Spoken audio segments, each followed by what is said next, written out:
We are going to go over a conventional deadlift. So I'm going to do that with the barbell.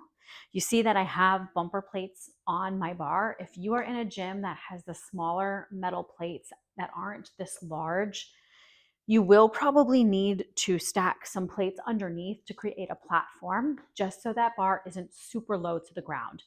So I'm going to give you some tips. I'm going to show you how I set up from this forward angle, and then I will turn the bar around so you can also see profile view.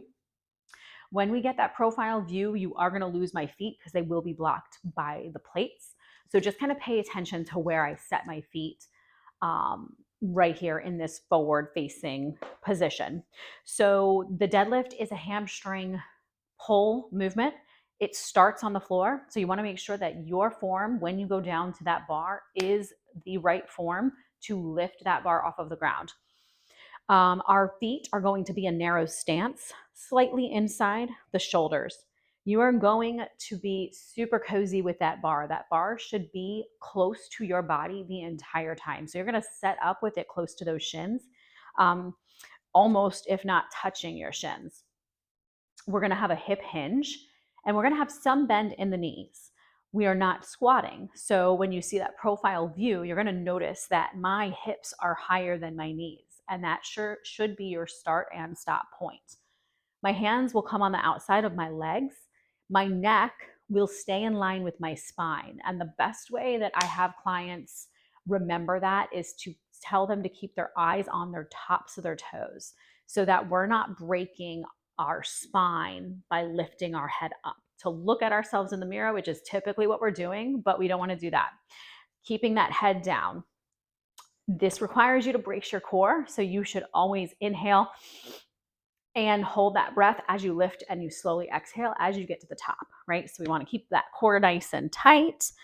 And our lats, so our back, should be pulled. It's almost like you're pulling the slack out of the bar.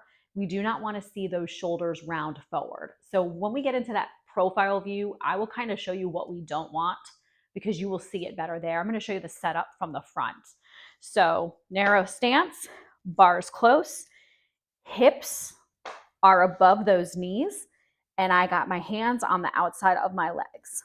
Back is nice and flat. We're not rounding the shoulders. My neck is in line with my spine because I am looking down at my toes, and then I'm going to pull that bar up past my knees all the way to the top standing position, and then I'm going to make my way back down to the floor.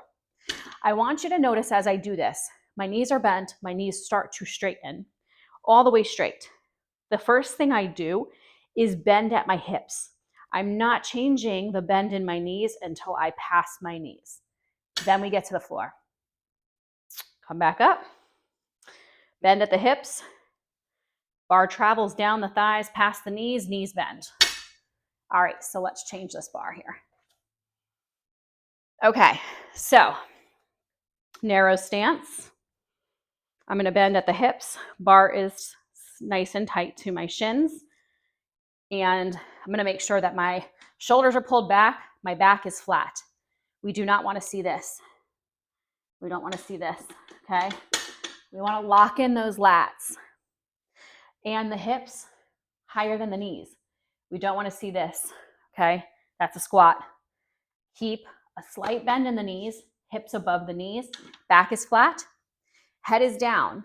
We don't want to see this. That breaks neutral spine. Head is down. Stand tall.